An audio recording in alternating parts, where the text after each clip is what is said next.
Hello everyone and welcome to my channel Y&R Trends. I hope everyone is having a wonderful day. Before we begin, please hit the subscribe button and give this video a thumbs up. As Claire Newman was carried to the stand for what everyone assumed would be her last statement before being sent to prison, the cold courthouse air clung to her skin like frost. Reporters descended like vultures, cameras flashed outside like lightning, and the murmurs of Genoa city residents echoed along every corridor. Claire's eyes were blazing with something far more potent than fear, a fact she could no longer deny. Her face was pale but determined. She had been portrayed for weeks as the cunning young lady whose actions finally caught up with her, but Claire saw at that precise moment that she still had one last move to make, one that would upend everyone's preconceived notions. "Do you want to know the truth?" Her voice was crisp but tremulous as she started. "After that, you will hear it." The courtroom gasped, because Holden Novak is not who you think he is. Everyone was engulfed in a hush that felt oppressive. Even Nick and Victoria, who had merely come to see what they believed to be the last phase of Claire's demise, froze. Claire then revealed the shocking information that will permanently change Genoa City. She inhaled deeply, her knuckles white as she clenched her fists around the witness box's edge and forced herself to go on. "You all believe that Holden is a father figure who has undergone a transformation." With a harsh and brittle tone she replied, "Some tragic man trying to make up for his mistakes. However, he is dishonest. A killer."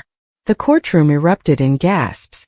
"And the man you know as Holden Novak isn't Holden Novak at all. He took Holden's name after he killed him." The room seemed to be filled with a collective horror. When Claire's attorney attempted to soothe her, she shoved him away. All of this needed to be released. The genuine Holden passed away in Los Angeles many years ago. He was killed by the man posing as him, and his body was buried as if it had never happened. "He's been living as Holden ever since," she said, her words reverberating over the courtroom like thunder. The judge appeared to be stunned for a time. Cameras flickered erratically. Claire shook her head and sobbed, saying, "This isn't a lie to save myself. I've been carrying this truth since the night I discovered what he actually did. I didn't realize what he meant when he said that we were connected by blood and secrets until it was too late." With a shaky voice, Victoria got up from her chair. "Claire, what are you discussing? You were reared by Holden." Her voice cracked between shock and rage as she yelled, "When no one else was there for you, he was." However, Claire's eyes became aloof and icy. "He brought me up," she said in a quiet, eerie voice, "but not because he was in love with me. I was leveraged, so he raised me. I served as a means of concealing his secret. The man you've all trusted, who poses as my father, killed the real Holden Novak. Every memory you have of him is based on a lie," the audience muttered once more. The judge pounded his gavel to keep the peace, but the mayhem persisted. The world had just opened up. Claire's statements were hard to ignore, especially because every word was laced with grief and hate. Anger, sorrow, and freedom were all visible on her face. She muttered, "He made me feel like I owed him everything. That he prevented my mother from going insane. In reality, though, he destroyed my opportunity to lead an honest life. He included me in his crimes." Claire's eyes flashed across the room and locked on Holden, who was seated in the rear of the courtroom, expressionless as guards prepared to escort her out. There was no twitch in his expression. Not surprising. No indignation. There was only a cold silence that made everyone in the room shudder. "Observe him." Claire pointed at him and let out a startled scream. "He doesn't even dispute it." Holden's mask cracked for the first time. Reporters took images, and whispers became terrified chatter. His fingers clenched, his jaw tightened, and something dark, almost inhuman, sparked in his gaze. Holden finally remarked, "You have no proof," in a quiet, unsettlingly calm voice. Claire, however, only let out a broken yet victorious chuckle. "Yes, I do," she replied. With desperate eyes she turned to the judge and said, "I have everything. I took a video of him. He told me the truth that night. I have it locked away on my phone. When the cops search my belongings, they will discover it." He admitted to killing the actual Holden, burying him, and stealing his name to get away from what he had done in Los Angeles. Once more, commotion broke out in the courtroom. Holden's lawyer attempted to object, but the commotion overpowered him. Claire went on. He killed a man named Richard Holden Novak, his business partner, her voice trembling at the realization. He claimed that it began as a dispute over money. However, Richard attempted to call the police after learning that he was actually engaging in money laundering, blackmail, and possibly even human trafficking. Thus he murdered him. Off the shore of Malibu, he buried the body close to an abandoned construction site. Then he turned into himself. A new life, a new name, a new tale. Even the seasoned reporters who had witnessed every scandal in the book shuddered when she remarked, "He said no one would ever know." Claire's voice faltered as she replied, "That's who Holden really is. A man who stole my life after stealing someone else's." Tears were starting to form in Victoria's eyes, and her face had turned pale. Nick stood motionless, attempting to comprehend the impossibility. Holden eventually murmured, "You're lying," as his composure started to waver. Claire merely grinned through her tears when I said, "You're doing this because you can't stand that you're going to prison." "Then disprove me," she remarked. "Let them excavate that location. Permit the DNA to be tested. Allow them to discover the remains of the man you killed. You're not able to, are you?" Holden was utterly silent. His lips remained silent, but his eyes blazed with rage. A wave of realization swept across the courtroom as a result of that quiet. Claire wasn't playing a ruse. She was being honest. Even the bailiffs looked at each other warily, not sure if they should arrest him or escort her. Claire glanced around one more time as they started to walk her away, her last words hanging in the air like a curse. With a broken yet determined voice she declared, "You can lock me up. However, he will be the one incarcerated when the truth is revealed." The cameras caught every moment of her resistance, her agony, and her last stand against the man who had ruined her life. "You'll all see who the true monster is." Holden's mask had completely fallen off as he remained motionless. The polished, composed guy that Genoa City had come to rely on appeared insane for the first time. Whispers of murderer reverberated around him, and his hands were shaking and his eyes were wild. Despite the judge's calls for order, the turmoil could not be stopped. Claire's disclosure seems to have caused an irreversible wound. The world blew up outside. Reporters swarmed the courthouse steps, yelling questions. Did Holden actually murder a man? Was he pretending to be someone else? Is Holden Novak's life coming to an end? Within hours the story #HoldenKiller, #ClaireConfession, #PrisonBombshell went viral. Genoa City residents were split. Some thought Claire was lying to protect herself, while others were certain she had finally come clean. However, the police weren't taking any chances. Almost immediately, a covert investigation got underway. When police discovered discrepancies in Holden's history, such as missing paperwork, falsified records, and a missing birth certificate, suspicion became inevitable. A few days later, Claire heard the faint sound of footsteps in the hallway as she sat in her cell and gazed out the little barred window. A guard emerged with a little worn-out voice recorder. He muttered, "We found this in your personal effects." Claire's chest constricted as she said, "You might want to know. It's already being reviewed." With a slight smile curving her lips, she nodded slowly. She muttered, "Then it's over. He can't hide anymore." A few hours later, word leaked out that the recording had been confirmed. Unmistakably, Holden's voice admitted to killing Richard Holden Novak. Every syllable was present. Identity theft, manipulation, and cover-up. Genoa City was stunned. 2 days later, Holden was taken into custody. Neighbors watched in shock as the once respected businessman, the purported cornerstone of salvation, was hauled out of his house in handcuffs. His pallid, angry face was illuminated by flashes as reporters yelled questions. "Are you disputing the murder? Is Claire being honest? Really, who are you?" Holden, however, remained silent. His guilt was his silence.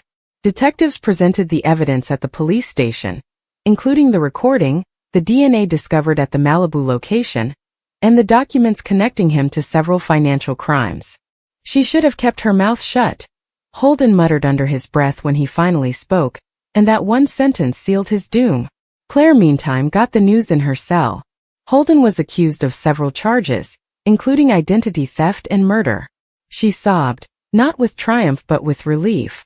It's finished, she muttered. She was aware of the irony that, despite being incarcerated, she was at last free. He can't hurt anyone else. The young woman who had been called a manipulator had actually been a victim all along, a pawn in a much darker game played by a soulless man, as word swiftly traveled throughout Genoa City. Even Victoria, who had previously abandoned Claire, paid her a visit. She said through the glass, "I didn't believe you. I assumed you were merely attempting to bring someone down with you. But you were being honest," Claire said with a gentle but firm smile. "Victoria, he stole everything from me. He doesn't get to win though, at least now." Holden's trial turned into one of the most startling incidents in Genoa City's history. As the months went by, the evidence was overwhelming. The truth about his covert crimes was revealed when witnesses testified, and the recording was shown in public court.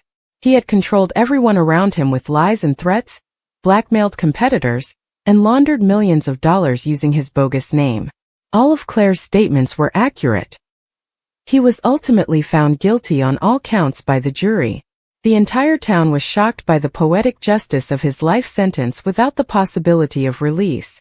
While Claire's image started to recover, Holden's name came to be associated with dishonesty and evil. Although she was still behind bars for her own offenses, the truth brought her calm, something she hadn't had in years. Claire sat by herself in her cell on the night of Holden's sentencing, gazing through the small window at the moonlight. A storm had finally subsided inside her heart, while the outside world was silent.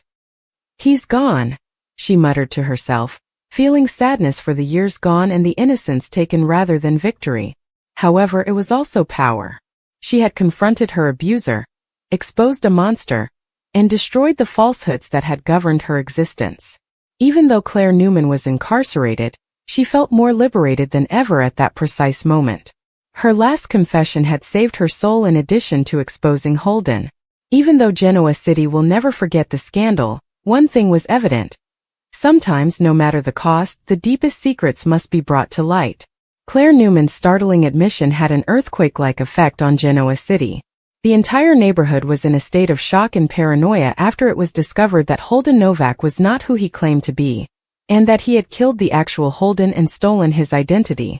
When they realized how easily they had been duped, everyone who had ever trusted him, collaborated with him, or simply spoken his name felt a spooky chill. He had performed them all. It was made worse by the fact that his crimes involved years of deceit, bloodshed, and manipulation in addition to being financial and emotional. Claire's last comments before going to prison had evolved from a desperate outburst into the most explosive truth bomb in recent memory. Now that she was incarcerated, the ramifications of that reality started to materialize in ways she could never have predicted. Claire was notorious and alone in the women's prison. She was viewed by some prisoners as a hero because she had defeated a formidable creature. She was viewed by others as a liar, a cunning person who had betrayed the one person who had ever stood up for her. However, Claire was no longer concerned with their beliefs. At last, the weighty secret that had plagued her for years was revealed. She was able to breathe for the first time in her adult life, although from behind steel bars. However, soul liberation did not make the suffering go away. Every night, she relived the years she had been under Holden's influence, recalling his cunning charm, how he would turn love into guilt, and how he would persuade her that she was somehow to blame for every negative event. He used to tell her, "You're my second chance." For a very long period she believed him when he said, "You owe me your life." But now the same voice, low, authoritative, and full of fake tenderness, repeated in her nightmares. His shadow remained, but the monster behind the mask had vanished. For weeks, Holden's trial dominated all media. Claire's face appeared on every broadcast, and the media presented it as the great identity lie. As they passed her in the cafeteria, prisoners muttered about it. She was seen differently by the guards, some with calm respect and others with sympathy. She didn't consider herself a hero. She was like collateral damage. Holden had coerced her into silence, tricked her into assisting him in hiding crimes, and ensured that she would fall before him when she eventually attempted to escape. The cost of surviving his reign of terror was her imprisonment. Holden's trial, meanwhile, became more sinister by the day. Even though Claire had provided the authorities with damning proof, investigators continued to find more. Financial data connected him to a number of shell companies that were used to transfer illicit funds through charitable organizations. A pattern of psychological manipulation was evident in emails and messages, not only directed at Claire but also at other women he had attracted into his social circle. He had created a web of power that went well beyond anyone's initial expectations. Then came the revelation that transformed the situation from startling to hideous. When investigators searched Holden's Los Angeles private storage facility, they discovered an old locked trunk containing artifacts from his former life. IDs, pictures, and personal belongings belonging to several men, who have all been linked to unexplained disappearances over the years. All of a sudden it was more than just, who was Holden Novak claiming to be? However, how many individuals did he murder in order to shape his identity? Claire was summoned back from prison to give another video testimony. The district attorney thought she knew more than she had disclosed at first, and she secretly did. She had attempted to repress those recollections, the bits of dialogue, the pieces of proof he had revealed when intoxicated or furious. Her muscles stiffened when the TV switched on and she saw Holden sitting in the courtroom, handcuffed but with a faint smile. She was reminded of who he was by that sly, predatory, and icy sneer. "Miss Newman, could you describe your relationship with the defendant during the years preceding your arrest?" the prosecutor said. Claire took a deep breath and looked up at the camera. She whispered, "He made me feel like I owed him everything. He claimed to have given me a family when no one else would, and to have spared me from my mother's chaos. However, that was untrue. In reality, he made me feel afraid. He was the reason behind every choice I made. He persuaded me that I would lose everything if I disobeyed in order to gain control." Claire's screaming only got louder as Holden's lawyer attempted to cut her off. She went on, "He used to keep files on individuals, friends, rivals, and business associates. Knowledge is power," he said. "However, I believe those files were more than that. I believe they contained information used for blackmail. He possessed records, documents, and photographs." A whisper echoed across the courtroom. He gathered secrets, just in case he ever needed to destroy someone. Holden clenched his jaw. Claire continued, her voice trembling but strong. "He wasn't a man trying to survive. Building a kingdom of lies, he was a predator." The hush in the courtroom was oppressive when she concluded her testimony. Holden never took his eyes off the television. His gaze cut through the screen like a knife. Claire, though, would not blink. She didn't fear him for the first time.